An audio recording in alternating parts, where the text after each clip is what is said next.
Northwest meeting Northeast Arkansas here at the Rock this afternoon. The Rivercrest Colts for the second time in the last 4 seasons making it back to War Memorial Stadium, trying to add their 4th state title in school history. It's a great night for baseball here in the Bluff City. It's the 10th annual Battle of the Birds. After finally being able to get Sun Belt play underway on Friday night, the Arkansas State women's basketball team came away with a thrilling 1-point win, 54-53 against Texas State. Arkansas State was able to open up rivalry weekend with a 10-2 victory right here at the time.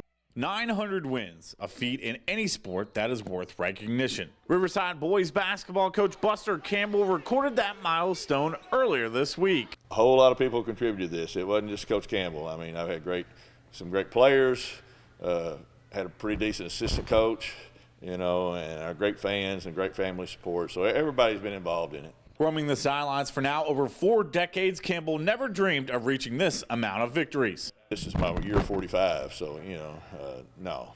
When I first started, that never really occurred to me. And then, we got to 500 and 600 and 7 and 8, and yeah, you just keep on going. So, I still enjoy it, still like it. That success comes with having great support staff. Kevin Hall has been a top assistant for Campbell for over 2 decades and credits his growth to working under one of the best to ever do it. Everything I know about coaching basketball, I've learned from him. He's one of my best friends as well.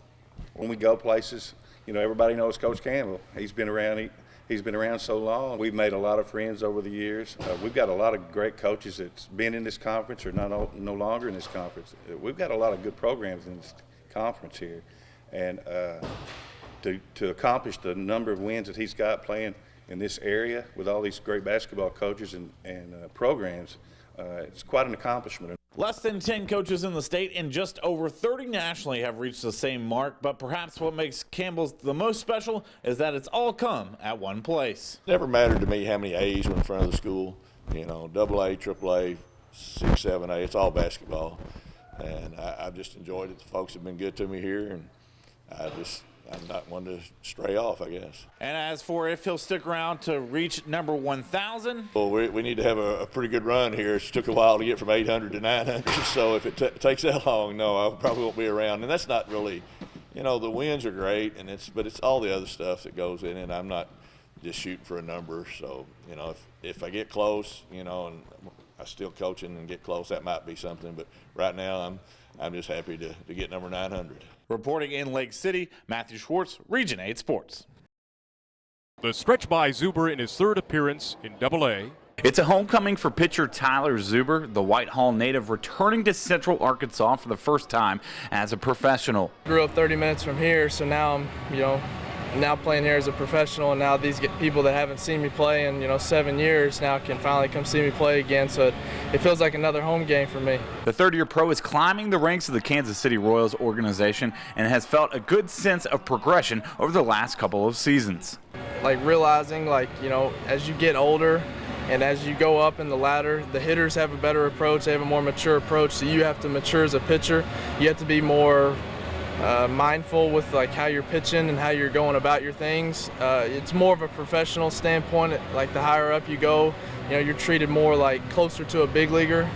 So, just trying to have that professional mindset, professional approach whenever you take the mound. Just one of a handful of Rebels working their way through the minors, Zuber says he takes great pride in representing ASU. I take a lot of pride. I'm being an Arkansas State grad and playing there for 4 years. I think we have, 4 big leaguers? I'm trying to be the next big leaguer for Arkansas State.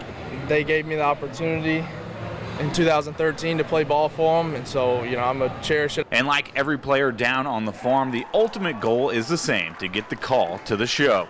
It's definitely become a realization that, the big leagues is right there. You see a lot of guys get the call from AA to the big leagues. So, I'm excited and, just trying to work hard every day and trying to put myself in a good situation. I'm not settling where I'm at. The goal is obviously to be in Kansas City and to play there for a while. So, it's just another small stepping stone. Reporting in North Little Rock, Matthew Schwartz, Region 8 Sports. Welcome back to Sports. Survive and Advance, the name of the game for Arkansas State bowling. Red Bulls trying to roll their way into the national title game for the first time since 2008. A-State was able to hold off McKendree University early Saturday to avoid elimination and advance to the national title game against Nebraska. ASU in search of its first team title since 1970. Red Bulls were able to take game one, but then drop 4 straight, and they will finish as the national runner-up for a second time in school history. A-State baseball continuing on the road at Louisiana. Connor Cook on the bump for the Cajuns in this contest. Cook getting Skylar Culver swinging for strike number 3. Then next up, it's Blake McCutcheon going to hit a deep fly ball out to left, but it's not far enough to miss the grasp of Brennan Bro. Cook gets out of the inning. Bottom of the first, Will Nash and a jam on the mound for A-State, but he's going to force a ground out to second, and that'll leave it scoreless after 1. Bottom of the second, 2 outs and bases loaded for Connor Kimple. Nash's pitch going to skate away, allowing Bro to score from third. Cajuns lead at 1-0. So with Kimple still at the plate, he barrels this double to right center field, allowing Jonathan Brandon and Drake Osborne to score. UL led 3-0 after 2. All Cajuns in this one, they would go on for the win by a final of 9-0. Arkansas softball hosting Alabama. Braxton Burnside at the plate. And, well, you know how this goes. Her 21st home run of the year, and she makes it 1-0. Razorbacks. Same score in the fourth. Fly ball getting just into the outfield grass, but check out the web gem by Harrisburg alum Keely Huffine, getting it done once again with the glove. Bottom half, nobody aboard for Kayla Green, but no issues there. She'll clear the fences for a solo homer, make it 2-0 Arkansas. Move ahead to the 6th. No, this isn't a replay, just more power on display from Green. This time a 2-run bomb. Arkansas going on for the win and the shutout. 4-0 the final. Diamond Hogs in Oxford for 2 with Ole Miss. Christian Franklin with a base knock right up the gut. Matt Goodhart scores to make it 3-1. Now 3-2 Reds in the 6th. Zach Gregory, a fly ball out to left. That'll find a spot to drop in. Franklin scores to tie things up at 3 apiece. Hogs trying to get out of a jam. Bases loaded. Ryan Koshu, the big strikeout, and the game remains tied after 6. Arkansas now leading 5-3 in the 8th for Caden Wallace, finding plenty of space in the right center field gap, deep enough to play across a pair of runs. It's now 7-3 Razorbacks. Kevin Copps in to close out the 9th. Going to get his man swinging at 1 in the dirt. The throw to first is clean. Hogs grabbing the win in game 1, 7-3. Rebels would go on to even the doubleheader out with a 13-6 victory in game number 2. Cardinals looking for their 5th straight win and 2nd straight against the Brewers. Top of the first, Travis Shaw with some opposite field hitting out to left. That'll bring around Christian Yelich to make it 1-0 Milwaukee. Same score in the 5th, 1 on for Avesel Garcia, and he lifts a shot out to left, and it is gone. A 2-run homer. The Brewers extend their lead to 3-0. Cardinals finally having something to say offensively in the 6th. Justin Williams hits it down the first base line. An error on the play by Keston Hira. Yanni Melita will score.